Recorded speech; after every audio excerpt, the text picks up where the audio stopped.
Welcome, welcome, your Backup Plan Tribe, to another awesome show. Today, we are doing something at night, which we never do. And I'm so thrilled to have our special guest here today, Rach Wilson from Australia.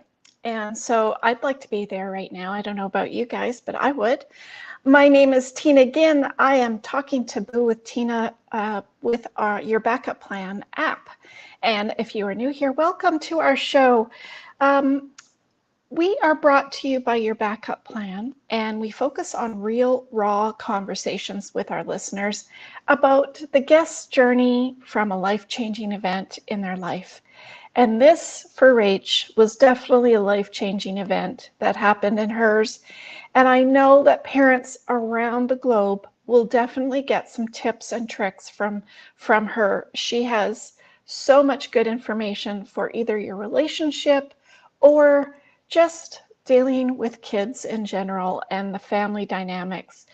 If you are new here, I am an emergency preparedness coach, a best-selling author of In the Blink of an Eye.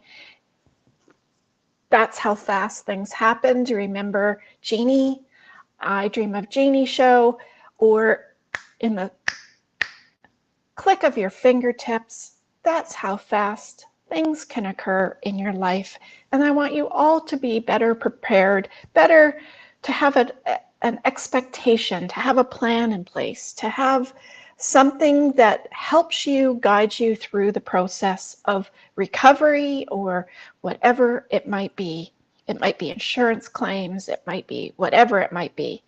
So welcome to our show today. If you are new, please like, share, and subscribe down here. Get my hand out. Click on that subscribe button down here. I want to make sure that you all get to know that we have videos coming to you each and every day, if not each and every week. So your backup plan puts your life all in one place in case of any unpredictable circumstance while taking that painful aftermath out of that tragedy. What the heck does that mean, Tina? That means that you can put your life, all of that stuff, all of those puzzle pieces of your life. Where's your bank accounts? Where's your investments? Where's your keys for the garage? Where's your keys for the shed? Where's your keys for the back door? Where's the food that you feed the cat and dog? What vet do they go to? What about your important documents? What do you need to put in a grab and go bag for in case of a flood or a 5-minute evacuation notice or a fire, a wildfire or home fire or business fire? Whatever it might be, we are there to help you so that you're prepared before anything happens. And then it's just a matter of going onto the app and getting all of this information so that you have it at your fingertips when you need it the most. So thank you for coming on our show today. We have, I'd like to thank our United States and our Canadian viewers, the 2 top viewers. Definitely love each and every one of you. Our German listeners are the next biggest group, and I'd like to welcome them. Meine deutsche Freunde sind in unserem Podcast willkommen. Wenn Sie Kommentare haben, können Sie gern Fragen stellen. Also danke für deine Freundschaft und danke für meine deutsche Freunde. So thank you very, very much for all of my listeners. I thank each and every one of you. I wouldn't be here without you. So our famous quote, of course, today for our show, our title is Autism. Can you find balance? I don't know. I don't know if you can, Rach. I really don't know if you can. 4 tips to balancing your family life with kids with autism or ASD. It's a big thing right now. I know a lot of parents struggle. I know parents that struggle each and every day of their living awoke time. I tell you, it's difficulty right from when you open up your eyeballs. Every kid is anyways, but that's just adds a whole other level to it. So let's introduce you to our wonderful guest. I'm going to bring Rach on here. Here she is. Hi. Rach. Welcome aboard. I'm so happy to have you come from Australia here today with us. Thank you for having me. You're welcome. So Rach Wilson is a relationship and transformation coach who works with couples who have neurodiverse special needs kids because she has two herself. So she knows she's going to be able to give us these tips to balance your family life. That's for damn sure. That's for sure. She says, I'm the woman who survived hell year with my two youngest who are both autistic with complex needs and challenges. For 12 months, we had to drive my son at night so he could get through extreme pain episodes multiple times a night. At the same time, our daughter was having huge meltdown, rages that would take me up to 2 hours to get her through. Are you a saint? I don't know. I Sometimes I think feel you like it. are. I think you are. A very tired one. I've tell got us. lots of concealer on to get the bags out of one of my eyes. I think they're wrinkles. I think we'll get gray hair and wrinkles before you know it. I think that's Yes, it, definitely. right? So where did all of this start for you? Well, let's see. Once upon a time, I actually have 4 children. My eldest 2 are now 24 and nearly 18. And we had them in our 20s. And then in our 40s, we had this bright idea to go back for just one more and see if we could have our boy. And it took us a little bit of effort. And yes, we did. We got a beautiful little boy. We weren't planning on having any more after that. We were only going to have him. Turns out we were wrong. It only takes one time and pulling out does not work, just for anybody who needs to know. Just in case anyone wants to know that. It's preparedness, right? Yeah. Know this. I am living proof. And so we weren't expecting to have another little girl, and she's also come through both of them are autistic. My son has an intellectual disability. He's got the receptive and expressive language of a 6 to 12-month-old, and he's 5.5 now.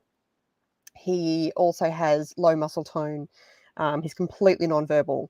Our little girl is also autistic, but she has receptive language, so she understands a lot. She only has to see you do something once and she can replicate it physically. So she's extremely physically smart and learns a lot through tactile sensation. But she has speech apraxia. So she struggles with the expression of words and putting words together. So we have a lot of frustration around communication with her. Even though we're doing sign language and other things, she gets very frustrated when she's trying to get a point across and we do not understand. That is So is it more meltdown like material right there. pronunciation? Sorry, is it more like pronunciation then? Or Yeah, is it's like it? there's a wiring disconnect between her brain and her mouth. She can't get her mouth to do the sounds and put things together the way that she can hear it in her head. So, and the way that she hears it from us, it's like it just doesn't quite work the same. It takes a lot more effort and work to get her to do like the B sounds. So, as an example, she does this as bottle. That's the sign we have for bottle, but she calls it ooh, ooh. And this morning I heard her say bot, but it wasn't referring to bottle. She was referring to something else. So she can make the sound. She knows it's a bottle, but when she intentionally tries to say bottle, that's not what comes out. So getting her to slow it right down this morning, I got the B sound. And once But not out of all like, of it together. no, not the whole thing together. So at the moment she's 3.5 and Isn't that getting more crazy? words. Because when it comes so naturally, you don't think of all of these little intricacies of difficulties, right? It's like when you've injured your arm or your shoulder or your hand, and all of a sudden you can't use it, and so now, like, how do I wipe my bum, and how do I do this? And so Yeah. it's surprising how much goes into talking that we just take for granted. Huge amounts of communication. Like communication is not just what you say words wise, although we do rely on it a lot. It's also in gestures. It's in the way that she says things. It's in the body language. It's so using visual cues. So for kids who can't use words and communicate with us, they have to have access to all different types of communication. So we're trying all these different things to find what works best for her that she can pick up on the quickest, so that she has a way of explaining to us or asking for what she needs more than anything and be able to engage with us because she so desperately wants to have this social interaction. She's very social. Our son, on the other hand, is completely non-social. He's quite happy doing his own thing in his own time. And like you were saying before, we don't realize what the steps are that we take for granted. So as an example, I've never had to worry about him putting things in his mouth. He never did it. And then when he got older, we had to teach him how to put food in his mouth because he didn't know. So when we finally got him to pick up a little piece and put it in his mouth, he sat there like this because he didn't know what to do next. Like, oh, and isn't okay. that crazy? So we had to step it back further and go, okay, so we use toast, right? So we cut the toast into strips, and then we grabbed his hand and we put it in his mouth, and then we pushed his chin up to get him to learn to bite down on it and pull back so that he could then take bites of this piece of toast. And then once he got that, then we went back to picking up little pieces, and then he was able to put in his mouth, and then he knew what to do with it. But that was a process that took months for us to teach him. Just months. that. Yeah. That's so crazy. He's got a very slow processing speed. You see it when, so like normal for us, we can switch a change from activity to activity. For him, as an example, if I start the meal where we're sitting at the table and I load up the fork and I feed it to him, that's fine. That's how we started the meal. He's expecting it to go like that the whole way. But if I halfway through load up the fork and put the fork down where I would normally put it if I'm letting him feed himself with the fork, he sits there and he'll look at it for about 30 seconds while his brain switches plans, tells his body what it needs to do instead, and then he goes and does it. So where us, it's like this. But him, his processing speed means his change, and we've got to factor that in. So when we're changing things, we've got to factor in that he has to process the change before and they he don't can get like on board with the change, change. do they? They don't like change. He's interesting. He can flow with things if he doesn't know what to expect. He's not a highly anxious child, but you start putting things into place where he starts to expect, oh, okay, as soon as I put my school shoes on, then we go out the gate. If we put his shoes on and he doesn't go straight out the gate because that's what he's expecting to happen next, then he's not happy with that. That causes distress because now that does not compute, is how we say it. Does not compute. So we have to be mindful of what routines we set up for him because we're setting up a flow of expectations. And one of the things we have to teach him at the same time is, yes, to follow the routine and how to be flexible with that. And that is not an easy thing to teach. No, adjustment. It means that sometimes we have to stress him a little bit by making it uncomfortable. So he gets a little bit easier, gets a little bit more easier to adapt because now we've stretched his comfort zone out a little bit. And that's something that we are going to have to continue to do throughout his life. Otherwise, if we keep conforming to his current level of comfort, then he will expect that that's all that he has to deal with in life. And when it gets out of that, that's going to cause him massive distress, as much as it's going to cause other people distress when he has a meltdown. And he's quite physical when he has a meltdown. I've copped, nearly broken my nose. I've got headbutts. I've got slapped. I've been all of that. And he's only 5. So what's he going to be like when he's 16? Yep, these are things that we have in the back of our mind that we're like, okay, that's coming. How do we prepare for that?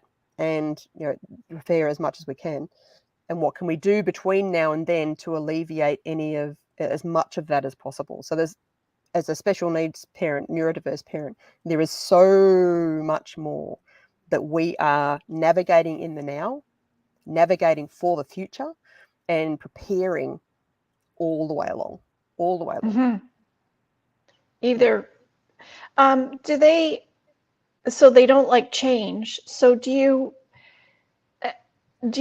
is the best thing, is what I'm gathering, is to set up a routine, like they live best under routines of some sort? We are selective in the routines that we set because we know that he can flow quite easily when he doesn't have expectations. Different if he was a child that had a lot of anxiety and needed the structure. So, and some kids do. Some autistic or neurodiverse children have high anxiety. They need the structure to feel okay on a regular basis. And then changing those can be a problem as well.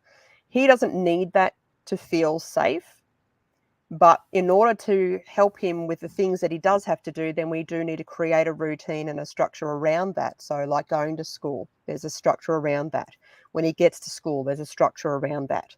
And at the same time, we like to try and change it up a little bit here and there so that he has to deal with the change.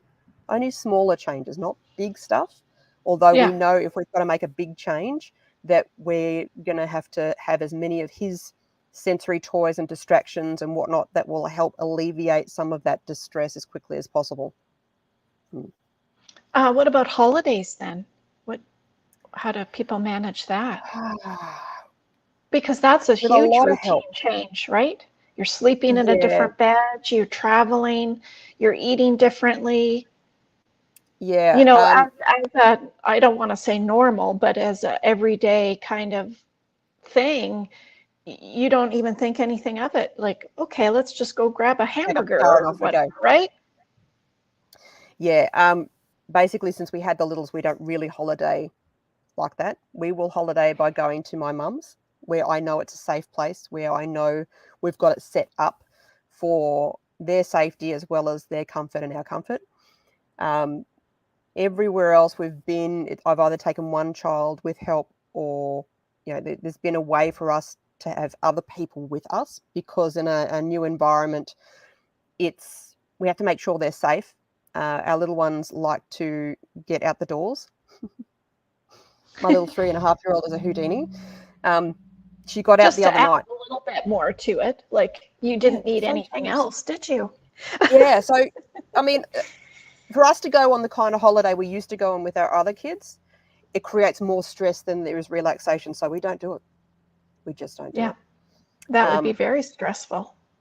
It is, because at home, I've got homes set up that I know they're safe. There's a padlock on the side gate now because of my little Houdini.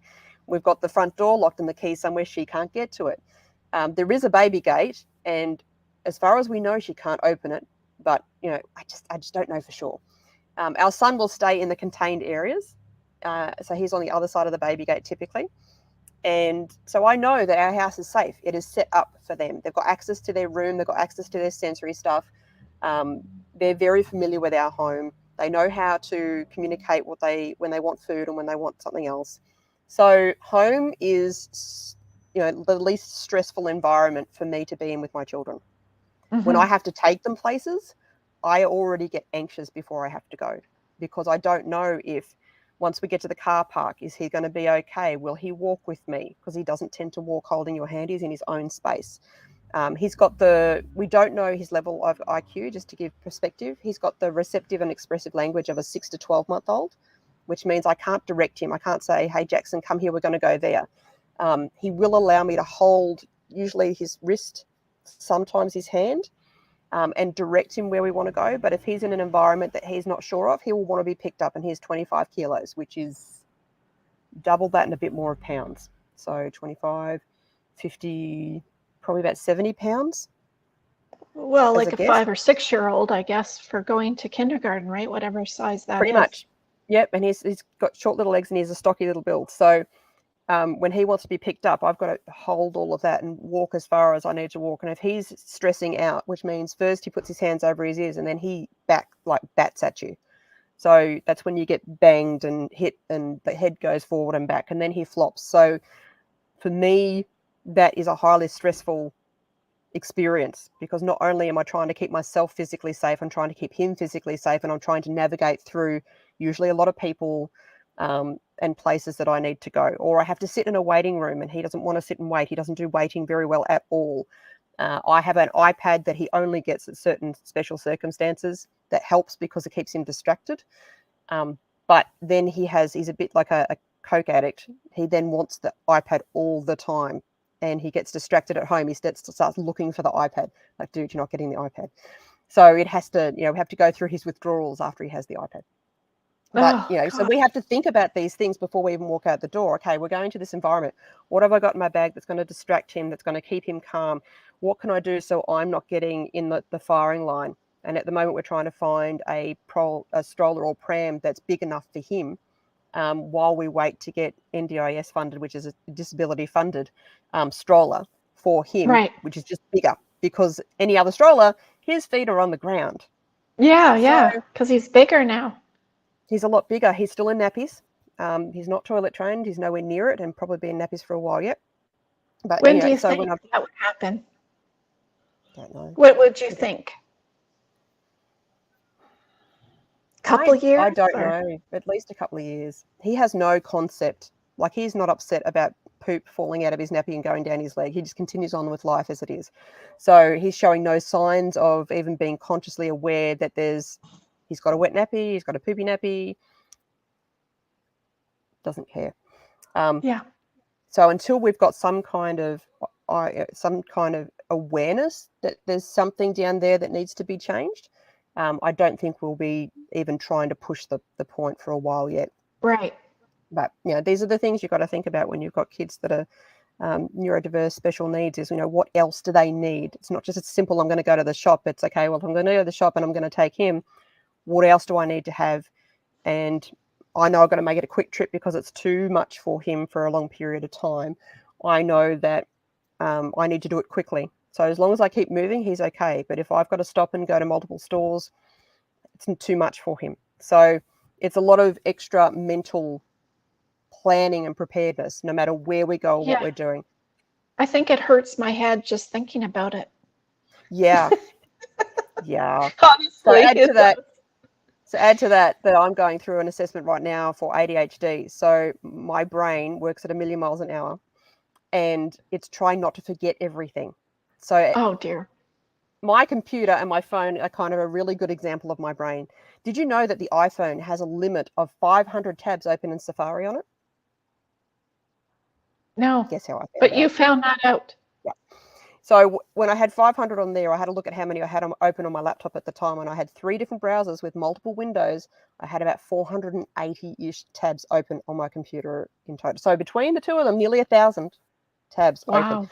My brain feels like that. I'm constantly I'm constantly aware of where everybody is, what everybody needs, and the lists in my head are huge. Even though I write a lot of it down and I'm getting strategies now to be able to manage the load, there are times where my brain's overloaded. I get into overwhelm and then my brain shuts down. I've got to disappear. I've got to lock myself in my bedroom, away from the children, away from all the distractions, away from all of it, put a TV show on or a movie and just zone into the movie so that everything can just stop for that period of time. Yeah, because it comes to a point where you can't put any more in your head. Like it just gets full, right? So that you're done. Yeah, I say those terms a lot. Like, say to him, okay, I'm done. Yeah. Which he knows, right? She needs out. Yeah. So were you a relationship coach before this all happened then? I was many years ago. Back in 2008 to 2014, I was doing relationship coaching back then. And for more complex relationships. So a lot of like blended families kind of thing, or no, complex in terms of not traditional, non-monogamous, extra people. That everything but the traditional relationship was kind of my zone. I didn't even know that there was such a thing, honestly, until I watched TikTok. And that was like, what? People are doing what? Yes, there's a huge community of people that are exploring ethical non-monogamy. But being ethical, there's a lot of things they need to pay attention to. So I was in the zone of doing relationship coaching in that space, and helping people with those complex problems. Then I decided I wanted to do something different, and partnered up with a lovely lady who was over in Seattle, and she is a psychic intuitive, and we were doing manifesting coaching and business coaching with ladypreneurs. And that was great. Really loved that. Had a great time. Did a lot of my personal transformation work. Thank you. And, mindset transformation and all of that within the mix. And then we had our son, and I had a maternity leave while I had my son, but then I was like keen to get back to work. I got back to work and then found out I was pregnant with a little girl. And when I went on to maternity leave with her, I thought, okay, I'll have 6 months off and then I'll come back. But that's not how it worked out, because once we got through newborn oblivion, then he had a period of, I think, 3 months where he wasn't sleeping because he had some gut pain. So then we changed his diet and that all settled down, and that was great. And then it was only about 3 months later that hell year started. Hell year started because he got an ear infection. He ended up on antibiotics. He only had 3 doses of it, but it stuffed his gut like more. He's had gut problems since he was born. And he was already. Is that a common thing? Actually, it's not uncommon for kids with autism to have gut issues or dietary issues. So he was already gluten-free, dairy-free, low-carb, no fruit, chemical-free, completely organic. Oh, geez, not much left. I know, right? So here I am going, okay, well, what else can I change? Seriously. So we were trying a bunch of different things, but he was stable before he had the antibiotics, and then the antibiotics changed his gut biome. So then he started having the pains again, and we thought, okay, well, we just need to focus on gut health, and we booked in to see his pediatrician, and that was the road we were following. But 3-6 months down the track, we're like, it's not getting any better. He's still waking up at night screaming in absolute agony, and this kid has a higher pain threshold than the average. So when he's screaming in pain, biting his arms, banging his head, it's bad. He had bruises on his forehead almost all the time. He had bite mark bruises on his arms because he bit it so hard. His 4 fingers he would chew on, and they're all calloused still. And it's almost like colic then, a colicky baby, almost like that. Yep, very much so. And he would wake up multiple times a night in excruciating pain. So we had how we were doing it was we were driving him around because the car provided a really beautiful sensory environment for him. So when the pain stopped, at least the car was dealing with the emotional distress. Whereas if we're at home, he would still be emotionally distressed because understandably so. But in the car would deal with the emotional stress. And then we could see when the physical pain started to come down and disappear. And it would be anywhere from 10 minutes to an hour of him screaming in absolute agony before he would start to calm down. It'd come down in kind of waves. He would start to slow down, arc up, slow down, and it would stop. And the other reason for driving him round was because it meant that if he was outside the house with all that screaming and then his screeches because he would be awake after that for a while and he'd be happy screeches. I'm happy for happy screeches, but at 2, 3, 4 in the morning, I really want to get my sleep. So it meant that the other people in the house could sleep because there was my youngest daughter, who's now the other one who's now 18. And at the time, my older daughter was also living in the house. It's a lot of people who are trying to sleep. Yeah. So for 12 months, we did this. We saw multiple doctors, multiple pediatricians and neurologists. We were in and out of the hospitals trying to get help. Nobody knew what was going on. Our rule was when the second coffee gives out, you've got to tag the other person in. So we were living on 2 coffees a night each. McDonald's did a huge amount of work, like money out of us because we were driving through the drive-through. We did 100,000 Ks going nowhere just to soothe our son because he also was able to sleep better sitting up. So I would often take the second shift. So I would be on shift anywhere from 11 p.m. sometimes because my husband was just so tired and the second coffee gave out early. Sometimes I actually got a whole night's sleep and he was able to do the full night, but very rarely. For the most part, I'd be on anywhere from midnight, 1 o'clock was typically the time that I started. So having 2 coffees on board, of course, there's no point going back to bed because I'm just going to lay there going, yeah. We lived on the coast, so I would drive to the beach. If he was asleep, I would go and sit at the beach and just sit there and wait for the sun to rise. And if he was awake, him and I would go sit on the beach and watch the sun rise together. And then we would drive home, me fully caffeinated, get home, and then the day would literally start. Baby would get up and everyone would get up, and then we'd go through into the day and we'd have therapy appointments and all the things that had to happen. So during that year, I burnt out bad, massively.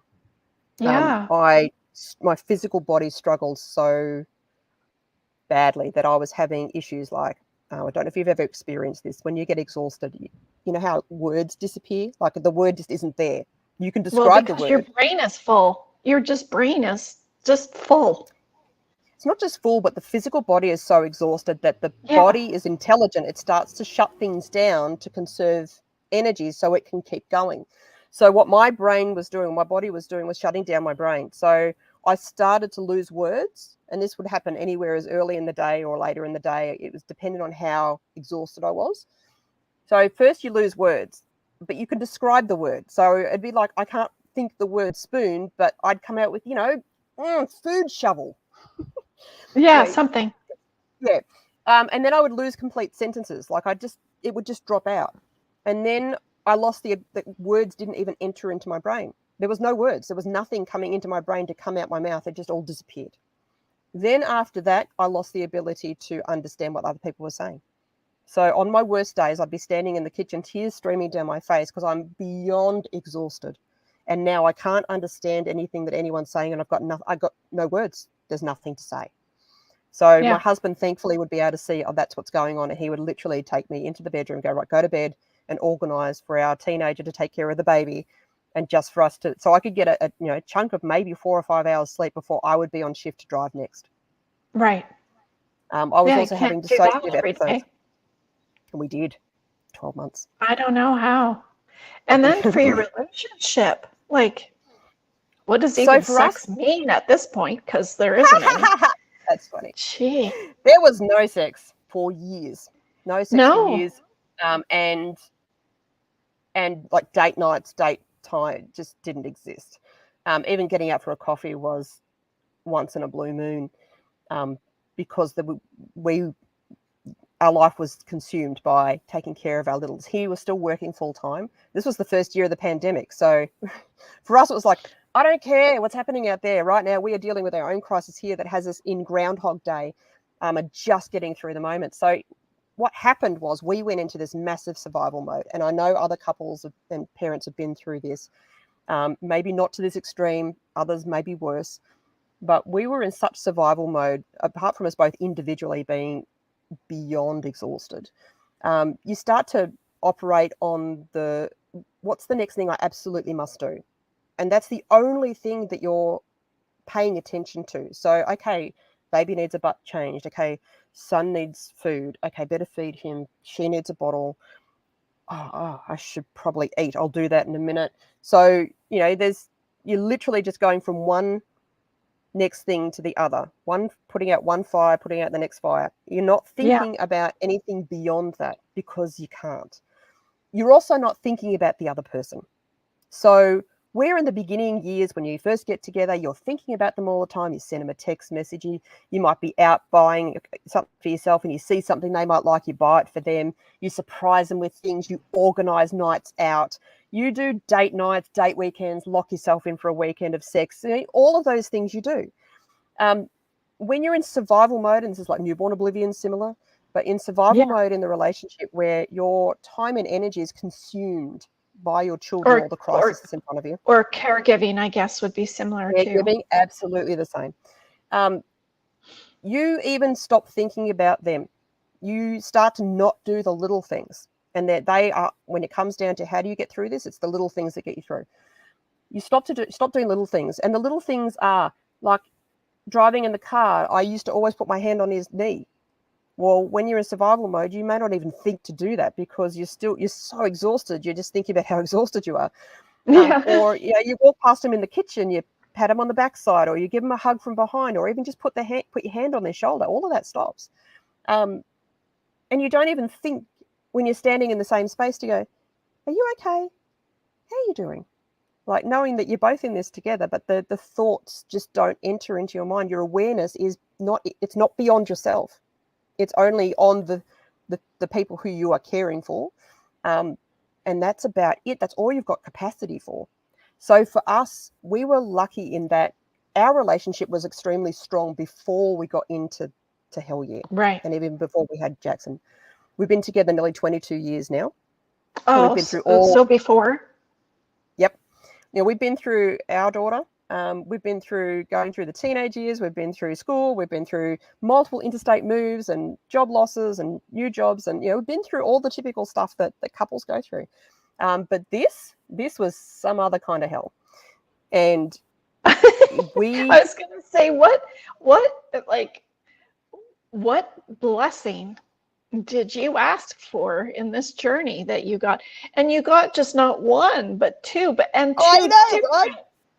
two spectrum sides. Like you didn't just have to think about what one can do or not do, but now you have to think about oh my goodness.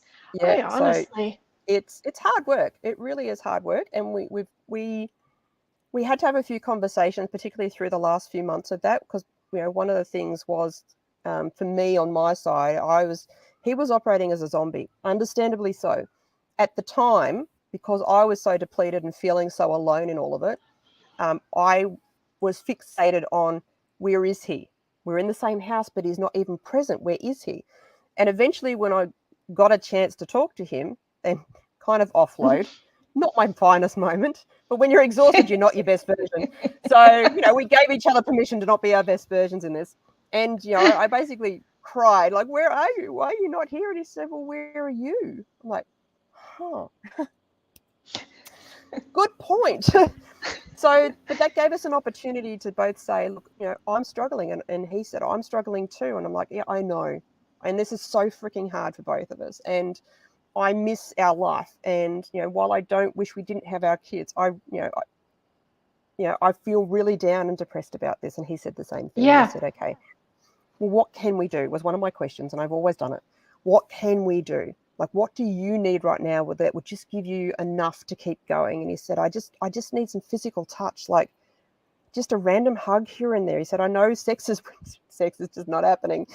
And he said, but I do need some of that physical touch. And I'm like, okay, all right, well, I will do my best. Actually, I was going to say that because you need the person to look at you in your eyes occasionally, right? Yeah. And because you need that presence. interaction. And you need the touch part so that you feel like you're not alone. And yeah. So for him and me, it was different. So for him, physical touch was a big thing. And the other thing was appreciation. So for him, all I have to do is say, honey, thank you so much. I really appreciate that you did the dishes. Even if it's something he does every day, it doesn't matter. The fact that I have acknowledged that he is doing that and appreciating him for it does wonders for him. That is like, return on investment in terms of time and energy, huge. It was enough to keep his love tank, having something in it to keep going. And that's when we got to sort of the 6-8 month mark. And the 6 month mark was probably where we fell apart the worst, because in our mind, we were approaching it as if any moment now this was going to be all fixed. When we see the next pediatrician, we'll get the answers. And we kept being disappointed because we never got the answers. It never changed. So around the 6 month mark, we're like, okay, we need to shift the way we're approaching this. And this is something that I teach, in terms of talking about backup plans or preparedness. Any couple that is heading into or something that seems like it's gone on for a few weeks, act as if it's a marathon. Think about, what do you need in order to cope with this? If this was this, maybe it's going to be a couple of months, great. But if this is going to be the next year or two of our lives, how are we going to get through that? And when we shifted our perspective from any moment now, this is going to be fixed, to, okay, this is a marathon, we changed the way we were setting up our day in our life. And by that, I mean, because it's not going to end tomorrow. So you're not rushing today and tomorrow for the finalization of the next day. Exactly. You just think it's going to be a few years out. So how are we going to figure this out, right? Yeah. Exactly. So, and that makes you look at things differently. So for us, it was like, well, how can we get some respite? Because we weren't eligible for government help. We couldn't just offload the kids somewhere. That was a huge burden to give to anyone family-wise. They'd have to be up and driving all night. And I think for us, that felt like that was our responsibility, because if something happened to our son because someone was driving him at nighttime, neither one of us could have coped with the guilt of that for ourselves, but also putting that guilt on somebody else that we love. Right. So we took that responsibility for the most part. But what we did was, I had a best friend who lived up the road, probably 20 minutes from where I did. And she said, look, I've got a spare room. Why don't you come and stay, once a fortnight, just for the night? So you get one night of solid sleep, and, set it up so that he's got extra help on that end, if possible. If not, him and Tyler, our daughter, we did have my aunt stay for a while. So we had support, at least one extra body that could help. That meant that he wasn't going to get so excruciatingly burnt out that, when I got back, I'd have got nowhere. So then every other Friday, we would organise for him to go into Sydney and stay with his mate. So we both got at least 24 hours. That was the deal. At least 24 hours out of the house, which meant we didn't have to think about anybody else. We didn't have to drive in the nighttime. We could actually sleep And most of those times when I got to my friend's place, I'd be like, vent, we'd have a wine, we'd have food. I'd be in bed by like 7:30.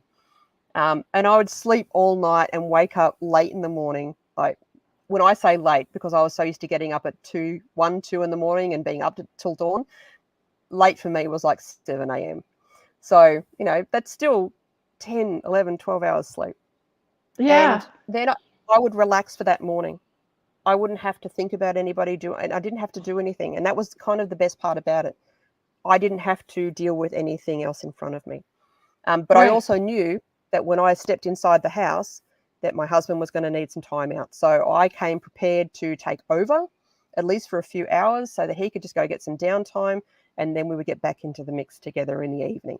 So that just gave us enough of a, so when they're not falling over the edge constantly, enough to just keep us just below empty. Working capabilities. Working, yeah, so that we weren't falling into that massive abyss of hopelessness, which we found ourselves in a couple of times. And I'll be honest, there were times, particularly when we got closer to the 12-month mark, where it had been going on that long, where both of us had periods where we honestly thought about taking ourselves out of the picture. When it got to the worst of the worst, just before we found the solutions for my son, I was having a particularly bad day. I'm sure I was hormonal at the same time. I'd had no sleep. We were at my mum's place. There was lots of other people and they were all stressing. So I was surrounded by people stressing massively. And in my mind, I thought, you know what, I could drive him and I into the ocean and I could save the rest of my family. That's all I wanted to do.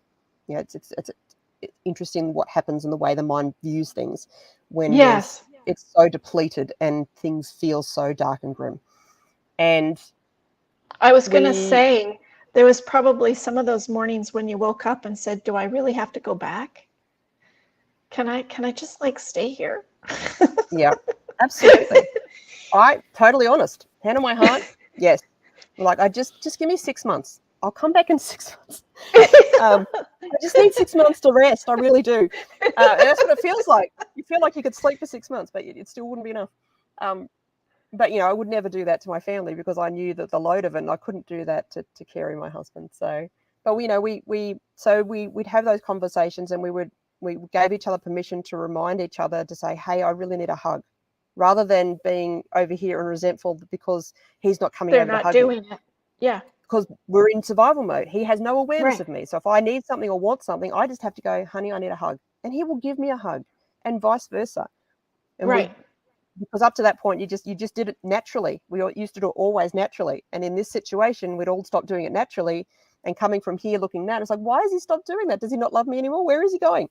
No, he's in survival mode, which means he's only focused on what's in front of him, just like I am. So when we got that understanding, we started to put things in place that meant that we would connect a bit more often. And where we could, we were able to get some emergency care through the government, but only for short periods here and there. So we organised some of that because we found we had access to it so that he and I could get out and have a coffee. It'd literally be an hour and a half. That's all we would get. Oh, that's nice. Oh. Him and I out for a coffee, it might be an hour and a half once every 3 or 4 months. But it was better than nothing. So can you foresee that maybe you guys could have a night out, like an overnight somewhere at some point when they're a little bit older? Do you think that could happen? Yeah, we're really kind of at that point now. And we had a wedding to go. We had a wedding a few months ago. And we organised for my mum to come here because it's easier to manage the kids when they're in their own safe environment. We had our older daughter, she was here. And then we had friends in the local area who would come in and just help out for a few hours here and there. So we left here on the Thursday and then we came back on the Sunday. So we had a few days, which was really, really good. The first time we've had that much time or even an overnight trip in 2 years 5 now, a year and a half, a while. Because we don't typically get date nights. We don't even get date coffees at this stage. Occasionally, it's just nothing's set in regular stone. But we've made a point now to find ways to get to have our quality time even amongst the children. So once they go to sleep of a night time, we've made evenings more meaningful and less mindless. So when you're in survival mode, you're in mindless mode because you're just coping with the day. You're scrolling on the phone because you need to stay awake a bit longer, but you don't have the energy to talk. So, you know, we're shifting and have been continuing to shift mindless to meaningful. And that continues to change in definition of what that looks like, so that we're getting more connection, even more connection. Even though we're not getting out of the house date nights, we're still not having as much sex as we used to. We're still getting that connection because that's now become the most important lifeline in our relationship. Yeah. Right. So for all relationships that have to go through these hard times, the 4 interesting, important things that you need to focus on is the little things. One of them is the little things. Do as many of the little things as you possibly can. 2, ask for what you need. Don't be shy about it. Don't think your partner should know. Give up any of that mind reading, because they don't, and they're in it with you. They don't. They don't. I used to do this, and in my first marriage, I used to think, he should know why I'm angry at him. No, he's got no freaking clue.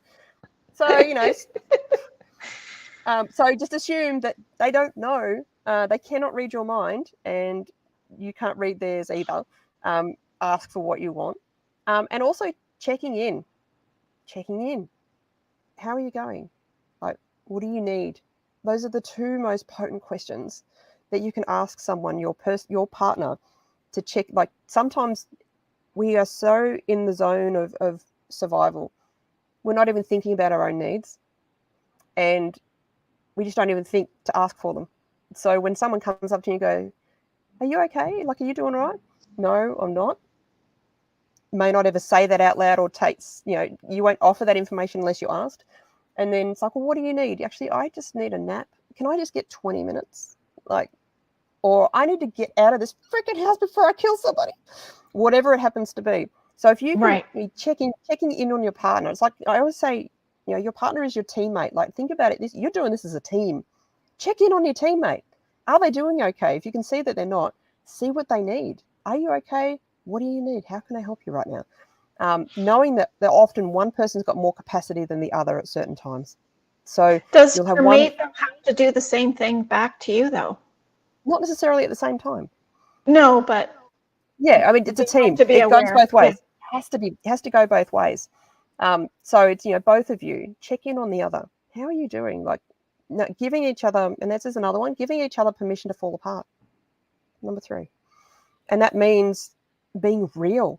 So when my husband would check in on me, he's like, you doing all right? No, I'm not. I hate this. I'm so tired. I'm blah, blah, blah, blah, blah, blah, blah, blah. Right. He can't fix it. He can't fix it. It's not his fault. He knows that. I'm not blaming him. I'm not upset with him. It's just in that moment, particularly for women, but men too. But women, we can process a lot of our emotional stuff as we speak, which just alleviates some of the stuff that's being held on in here because it's not the right place. You can't offload onto the children. You can't. Yeah. There's no other place to offload it. So giving each other permission to fall apart. So when I can see my husband struggling, I know he's not a big talker, but I can at least go, hey, how are you feeling right now? Like, tell me what you're thinking. Tell me what's going on in your head. Like, are you struggling? Because you look like you're struggling. Permission. Listen. Go sit outside on a patio with a coffee and just have a few minutes time together just to talk, right? Mm-hmm. Yep. Coffee if it's morning, beer if it's an afternoon. Yeah. Beer or wine. It's like, honey, I can see you struggling. Would you like a beer? So, but giving each other permission to fall apart, knowing that you're going to support each other, and you might both fall apart together, and that's okay. Yeah. It's absolutely okay. And then number 4 is plan like it's a marathon. Plan your life, plan some downtime. Where can we get downtime? What do we need in order to sustain this, or at least get through this for the next 12 months? So I had to be on stupid amounts of supplements because my physical body was breaking down. If I didn't, I would have ended up in hospital. Hands down, I would have ended up in hospital. Well, because you don't eat the same or anything, so. No, and there's emotional eating. Like, it's exhaustion eating is another thing. Chips because the body's craving carbs, but then because the adrenals are massively fatigued, or sugar and caffeine because now I need the energy and I've got to freaking move. I don't want to go anywhere, So that the eating's out of whack. But, you know, if you think about it as a marathon, you start to think, okay, well, what healthy snacks can I create on a day that I've got a bit more energy, or I can get help to make healthy snacks? Great, I've got a friend, she can come over with a cooking in the morning, make bliss balls, because they're full of good stuff that I can just grab and eat. You know, who would Make be it prepared easy. to make a meal for us one night of the week? Or when you start to, the beautiful thing about Hell Yeah for me was that it made me stop being the lone wolf. It stopped me from being the one who could do it all and handle it all, and I've got this great personal development industry for building up a person like that, but really bad at getting us to come back to leaning on our community and that being Yeah. okay. So I learned through that how to ask for what I need, how to lean on my community, my friends, my family, in that time, how to take care of myself in better ways, in smaller ways, because Mm-hmm. in the middle of that, honestly, I didn't shower for 2 months because my shift started in the middle of the night. I would get up, I'd get dressed, and then I'd be on coffee and driving all night, and then I would get inside the house, and then I'd be on to mum duty, and then the day would roll on, and I think I'll have a shower later. And then come the end of the afternoon, I'm in tears. I'm so exhausted, I can't function. I get put into bed, and then rolls on the next day. And this Right. is what my And that life is like. happens a lot for just people just having a baby too. I Yeah, know that absolutely. it's like, are they safe? Do I have a few minutes of my own Mm, time? I can go have a shower and maybe yep. sit down and have something to eat that's like normal. Like, But even if because you have the time, you don't always have the yeah, energy, because then it's like, oh my God, no, I can't. I had a colicky baby for 3 months, so Mm, it was day and night. yeah, And I would get all the so time. aggravated because I would run out to the grocery store or the bank, and you would see all these other moms that were bringing these lovely dressed babies to the store Mm, and showing them off. And I was just like getting more angry inside because it's not I'd fair. be like, I don't have one like that. No, that's right. And you've got all the hormones on board and the sleep deprivation. I mean, that's crazy Yeah, town right there. So yeah, yeah, exactly. So for me, what happened, I used to be very social on Facebook, and you know, I was out there and I was sharing my life and posting stuff about the kids and stuff. And then when Hell Yeah hit, I just didn't have the capacity for it. I didn't even have the app on my phone. I got rid of it because I couldn't, I didn't even feel like engaging in the world, right. even through social media. Eventually, here and there, I shared a bit of what we were going through. Um, and I How got do a you lot of even share support. that, right? How do you Yeah, share because that? you don't want to share all the negative stuff. Like that's the No. common thing. But at the same time, I needed to share. Look, this is what we're going through. This is what's going on. And I had a lot of sympathy. I had some people reach out and go, "Hey, how can I help?" Which was great. Um, and I shared more of it after we sort of came out the other side, and what I learned from it, and how it affected us, and all of that. And it was through that, you know, eventually. I mean, it was only 18 months ago we got out of it. It's Yeah. you know, we're Yeah. still, Very soon still. yeah. So I I have had to two heal my body questions. around that. I Yeah. have two questions for you. The first one being, what is there any knowledge to where this comes from? Like, is this something new in the world, or has it always been there? Or is like, where the heck does this happen? How does this Are you happen? talking about the neurodiversity, like the Is different? it chromosomes, or like what happens with this? Is I there any think ideas? there's a lot of ideas. There are a lot of ideas, and there's ideas from genetics to toxicity to vaccines to um, environmental factors and things that we don't even know. It's possibly even a mixture of all of those. Um, and there's also trauma, like particularly like ADHD. There's plenty of people that have a trauma-induced ADHD, and then others who have got a brain that just works differently. You know, I'm not a doctor. I do know there are a lot of different theories and a lot of research, a lot of studies out there that suggest multiple of them. I don't think we're really going to know for sure. I think just like everybody's fingerprint is different, the Right. causes of these shifts and changes, I think, are also going to have so many varieties that each person has a different reason for why they are the way they are. Um, even for But did me, it as I'm happen going through the process. way back on the farms when people were farmers and you had these same kind of children? Is that Yeah, but what they were put into homes and locked away. like So my hospital son, kind of? yeah. So my son, who has an intellectual disability, he would have been put in a home. He would have been taken from us and put in like an orphanage for kids like him. But they literally just put them in beds or cots, left them there, no touching them, no teaching them. A And lot just of drug what them, I guess, right? wait for them to die, like, failure to thrive because they're getting no human connection. I do know that there were definitely facilities that took these children, and some parents would happily give them up because there was something wrong with them, even as heart-wrenching as it was. Right. That was the time. We're in a stage and a time now where we're curious. We're trying to find ways to help these kids and people deal with our world, but In the also, society yeah. that we So have. we've had a lot of years of trying to integrate them into our society, but what's happening now, understanding neurodiversity, is we're starting to now try and change society to be more flexible and adaptable to them, which needs to happen and continue to happen. So, as an example, my brain is more ADHD, more inattentive. Yeah. It operates at a million miles an hour, but sit me in a classroom where I have to sit there and focus on stuff in someone else's framework doesn't work for me. Now, take me outside and give me a way to brainstorm and be active and interact with it. I will learn. And my genius comes from that.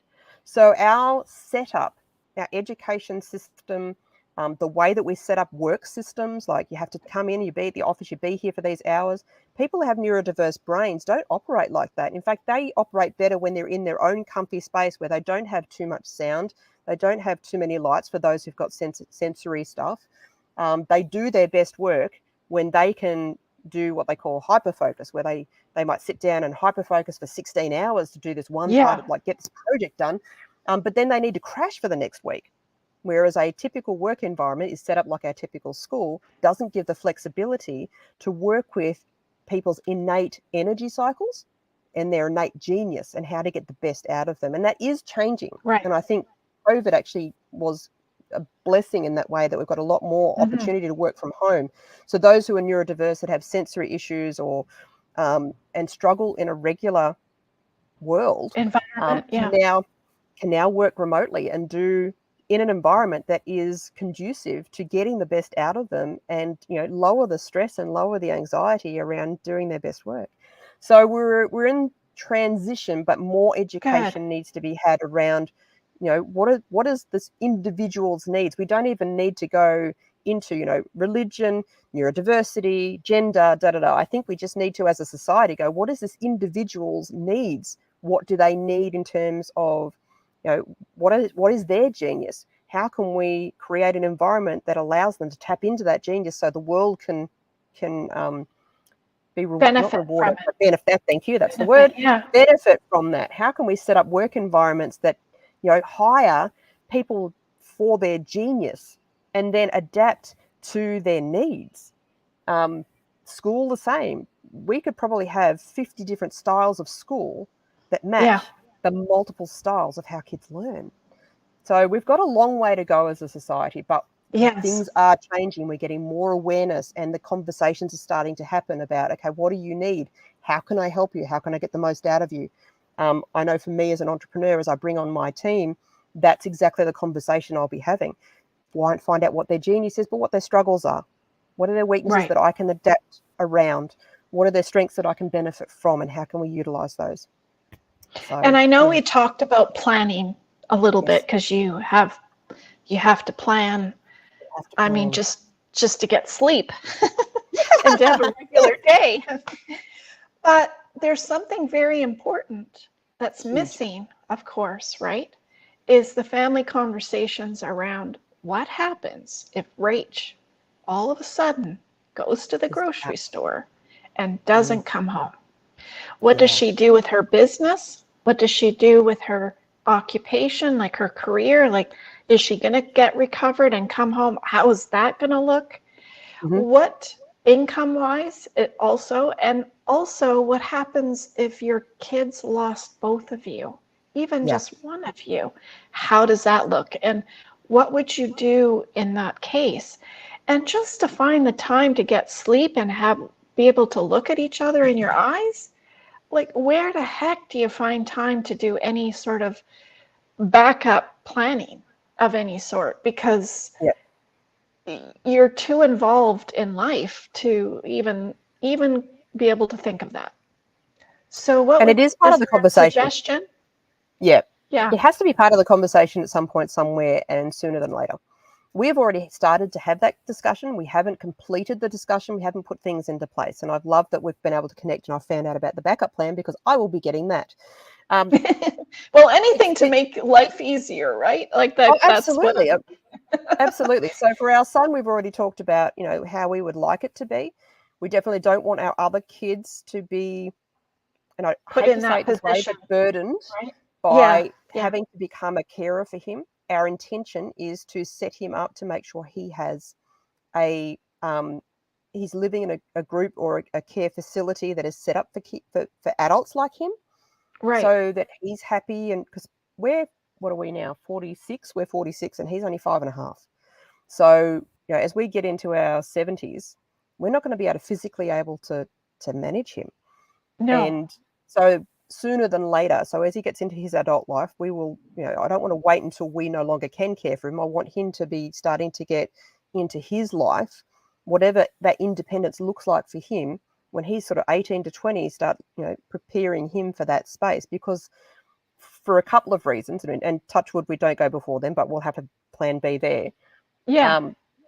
We don't want as we start to get old and frailer, that is going to be a lot for him to then adapt to, and may have to do that quickly. Whereas if we start getting him into his new home or whatever the lifestyle he's going to be having, Yeah. when he's in his early 20s, then he's better able to cope with the slowly, us disappearing and not being as available and whatnot as we get a lot older.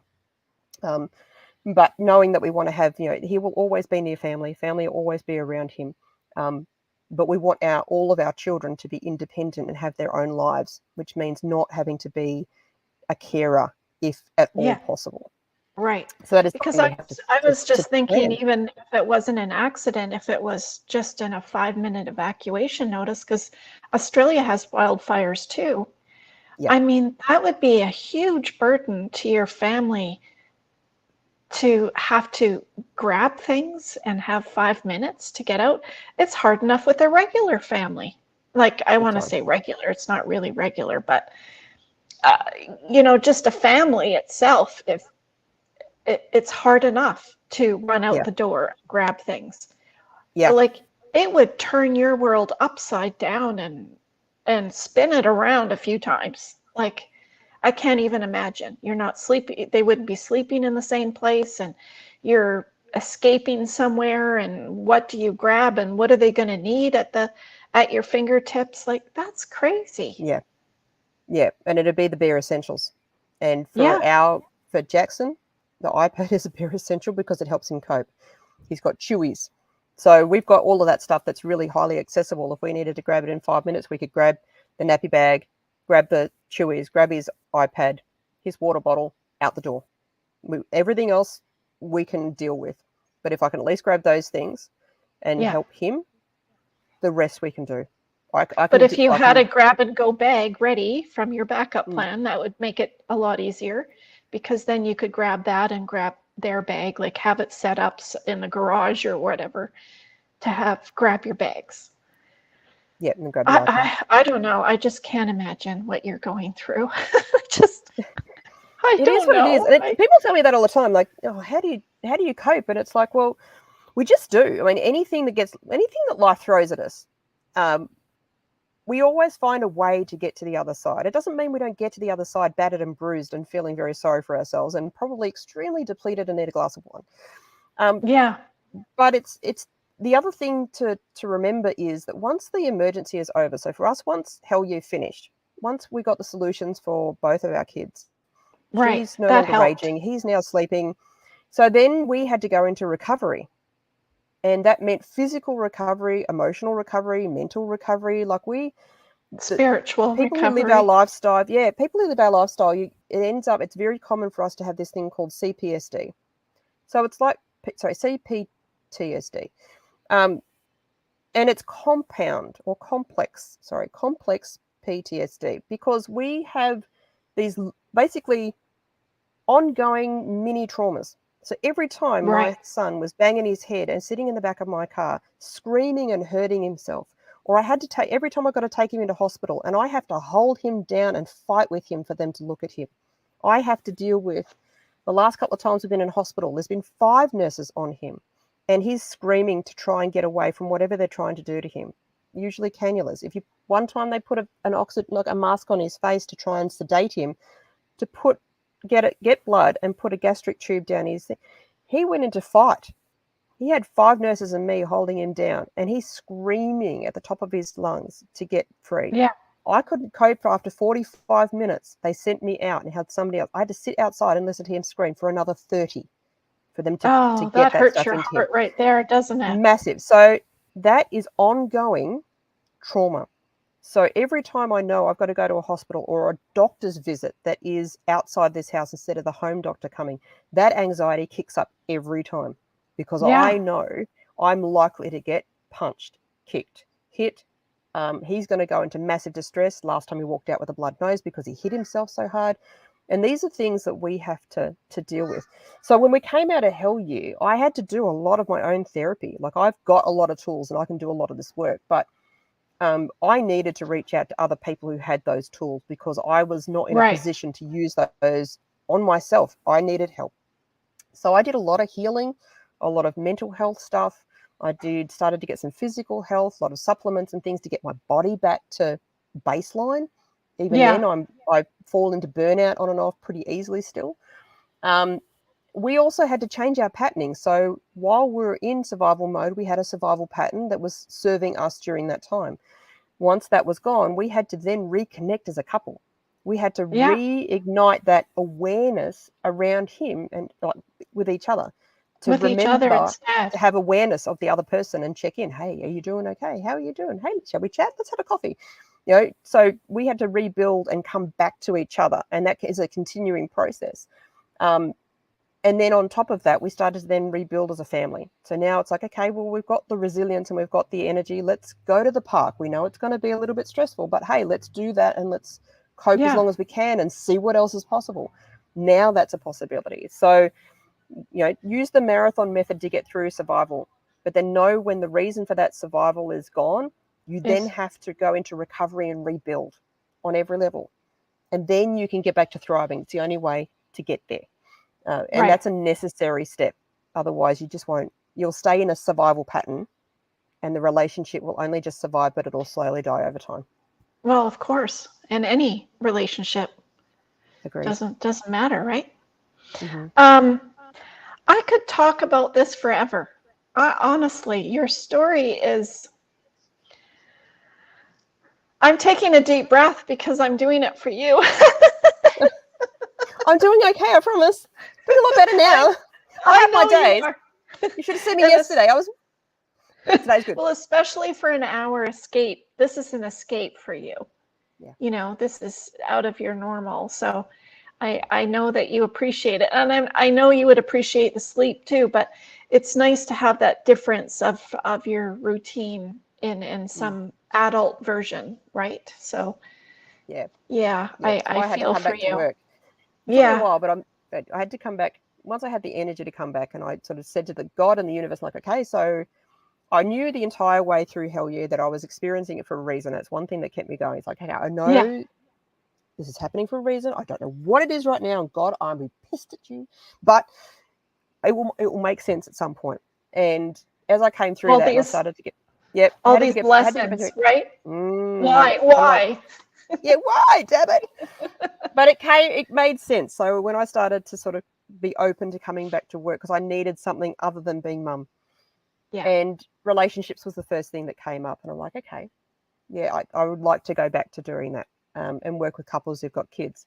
And then it kind of hit. Actually, with my personal experience, I am probably the best suited now. I've been fully prepared, thanks God, Yes. to be the person that can help other couples that have neurodiverse like kids, because you just cannot help a couple, you cannot help a parent who has gone through what I've gone through, having not gone through that or something similar themselves, because they don't No. understand. Like, even I didn't understand that there were different layers to survival, that your brain could shut down like that, that you just stop having awareness for the other person when you absolutely love and adore them and things have been great before that. I mean, I could never imagine that that would happen to me, that that's how we would live, or that it took a lot of work to recover and rebuild after that, even though our relationship was really strong. And I even had doubts about that while we're in the worst of it.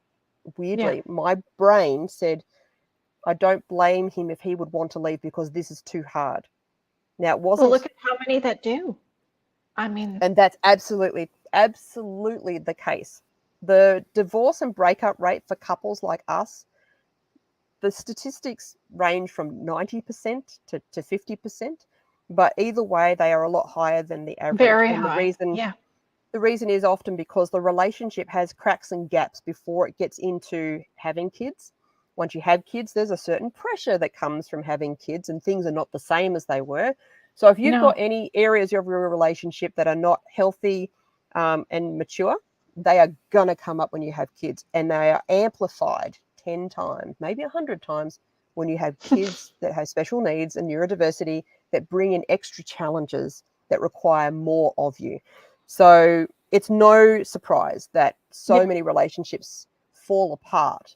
Absolutely. Because they don't have the strongest foundations before they hit the massive storms. And what I do is I work with couples when they're not in the depths of survival, because you just can't learn anything at that point. No. Once you get out of survival, I help them to rebuild and reconnect, which means at the same time building stronger foundations within the relationship so that they can withstand everything that life is going to throw them. They are a team. They're in the same boat together. They are helping each other through these times. And then on the other side of that, they recover, they rebuild, they move into thriving. And I teach them how to do that. So can they clearly reach you down below in the description box? Is that where they should reach out to you then and contact you? Yes, they can either go to my website, which is divinerelating.com, or reach out to me through Facebook. My only suggestion is, if you friend me on Facebook, send me a message at the same time so I know that you've heard me here on this show and you want to connect. Otherwise, I delete a lot of friend requests because I don't know them. Yeah, you don't know. And I don't need all my friend spaces taken up by people that I don't need to connect with. So that's how you connect with me. Okay, perfect. Could I have you come back in a few months maybe and talk about, how your world is going? I just know that there's so many other people going through this too, Rach. There are a lot. There are a lot. And there's more and more. I think we're seeing more and more. We're seeing more and more neurodiverse kids come through. I think partly that's because we're now knowing what we're looking for, and that if we can get in there and help them early on, it makes a difference. So a lot more are being diagnosed and caught through that diagnosis process. And so now we need the resources and the experts and whatnot, the knowledge to help the couple, to help the individual, to help the family, to create such a happy and stable home. Because, like, for us, if I didn't have the relationship I have with my husband, going through hell year would have been 20 times worse. And so I know that couples like us, they need more than anyone a stable and happy home and a strong and resilient relationship that holds them through that. And those kids absolutely need a stable, happy home, because they are even more sensitive to disruption, to tension, to change. Exactly. Arguments and fights, and they don't need that on top of it too. No, it makes their symptoms and struggles worse. Yes. What kind of final message would you like to leave with the listeners? What kind of final message? I think. And notice that Rach is in her car right now because it's the quietest place. It's Saturday morning here. And my children love to be a part of everything, and they make a lot of noise. So I'm in my car. We just roll with it. This is your mobile office. That's what we'll call it. You do what you got to do. Exactly. Maybe that's my final message. Like, there's actually two parts to that. One, you do what you got to do. You are resilient. You will get through it, and use some of the stuff that we've said today in order to best prepare yourself. But the second part is, like, we as human beings were never meant to do this alone. We were never meant to struggle through hardship alone. So my parting message is, if you are in a relationship, make that one of your first priorities so that you have the support, the love, the team, the everything you need to get through any hard time that life throws you, because guaranteed it throws a lot of curveballs, it has a lot of storms. You are going to go through them. And your partner is going to be your number one person that you cling to in that time. So make that the safest place for you to be. The start. Yeah. And do that for your partner. Be the safest place for your partner to be. And, from there, the relationships you have with your friends, your family, your community. So relationships is everything. Create a support team is what you mean. Yeah. Yeah. Lean on each other, ask for what you need. And like for me, when I'm working with couples, not only do I teach them that stuff and teach them skills, like relating skills, because nobody gets them from their parents these days. That's a whole other story. So yeah, get some skills, sweetie.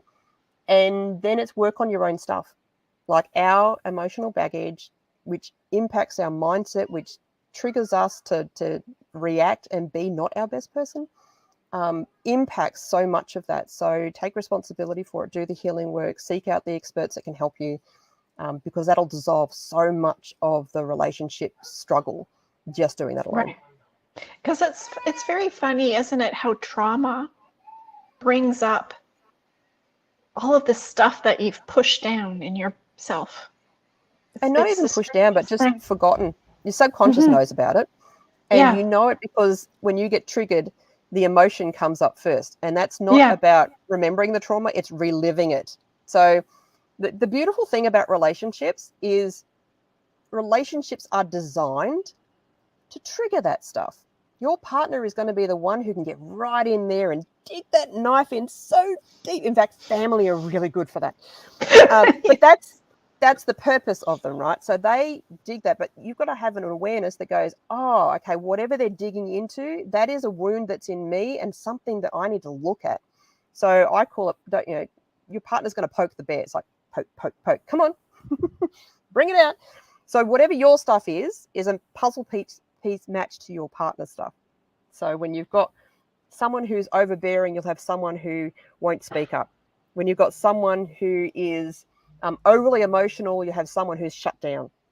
So they're the dynamics that tend to happen in relationships where they're out of balance.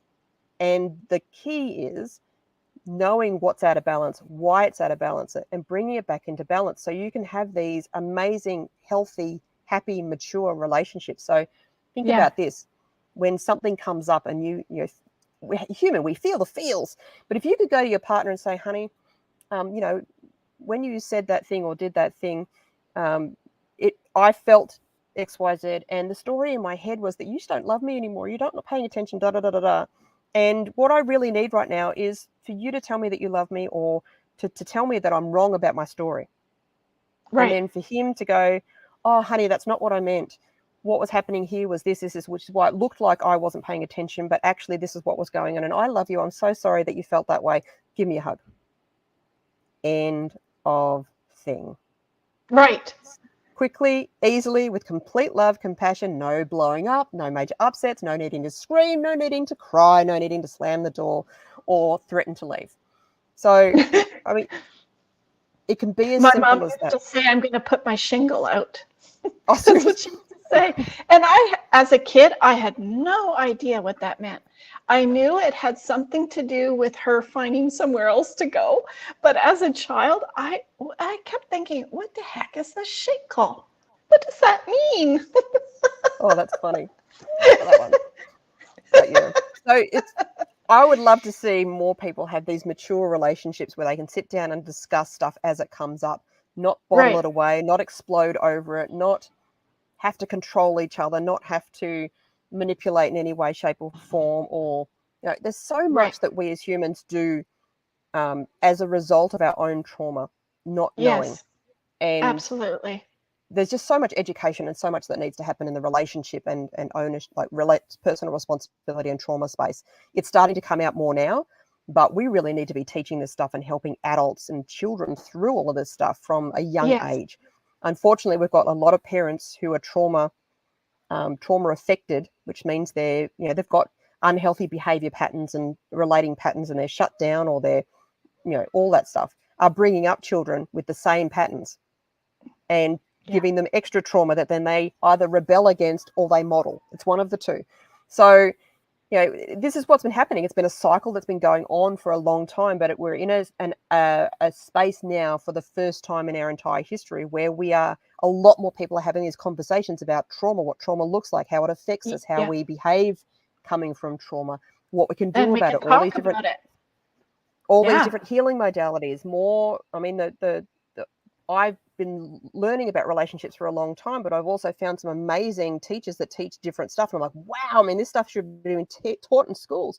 I'm still learning about how I can have a better relationship, and putting more things into play. And I'm learning from more different people. And as I'm accumulating all of that knowledge and putting it into practice, my relationship is going up even, it was always fantastic, but now it's going to another level and another level and another level. Right. And that's the way it should be. But unless people are actively looking for, well, should we be communicating? Like, how does one sit down and have a mature conversation when they're feeling hurt about stuff? Like, how does that even happen? It happens when you know how, and you've got the support and the tools to deal with your own stuff. And you don't have the anger come out with it. Exactly. Right? Anger's destructive. So like when you're speaking from the trauma, it's destructive. Yeah. And can people get help from you on that, Rach? Yes. Yeah. Okay. One of the 3 pillars that I work on are communication, relating, and emotional healing and developing emotional maturity. So that's the 3 areas, or call them the 3 pillars, that I focus on. And I help them. Like, the relating stuff is all about, how do you work as a team? How do you get on the same page? How do you build an us rather than a you and me? And fighting and competing around who's more tired, who's done more, who needs more. I mean, this is competing. That's not collaboration. When you're a team, you collaborate and you go, okay, you know what? Our sex life isn't exactly where we'd like it to be. What can we do? Or what I used to hate is the blame game. Like, blame game, it's still us and you and me. Who cares, right? Like, you're a team. It doesn't matter if it was me who's or taking score. Yeah. Like, any of that stuff is not. Yeah, and that's not healthy. That's what you do when you're children, when you've got immaturity playing out. When you're a mature adult, you look at your partner as, okay, you're my teammate. This isn't working in our environment. What are we going to do in order to fix it?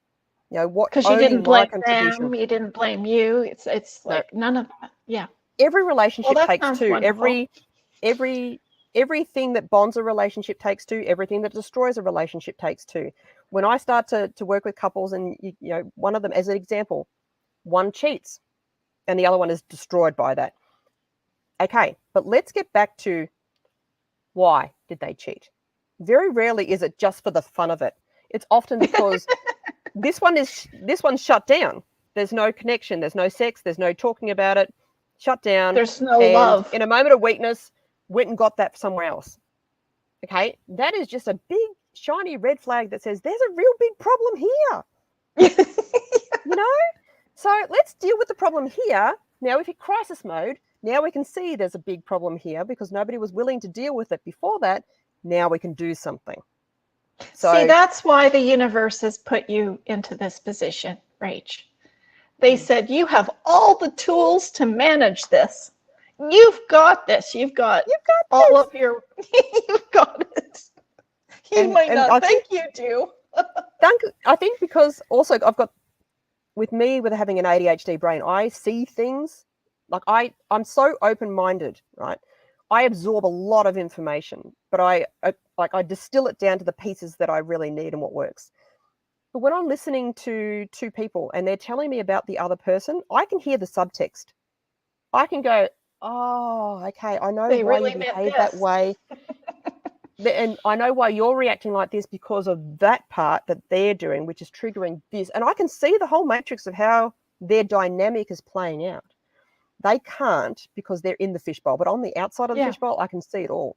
So, and that's something unique to the way that my brain works and the way that it troubleshoots. So it absolutely feels like I've gone through all these different careers, even to this point. I did IT support and did troubleshooting there, but my brain is a troubleshooter. It's like sees connections, others don't.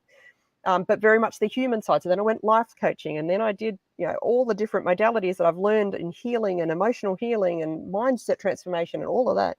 And then go through my own hell year to see like the depths of hell and what that does to a relationship, but how we had to come back to that. So every part of that is very much, I bring all of that with me when I get into the room with a couple and work with them. And sometimes I work with just one of them because the other one doesn't want to participate.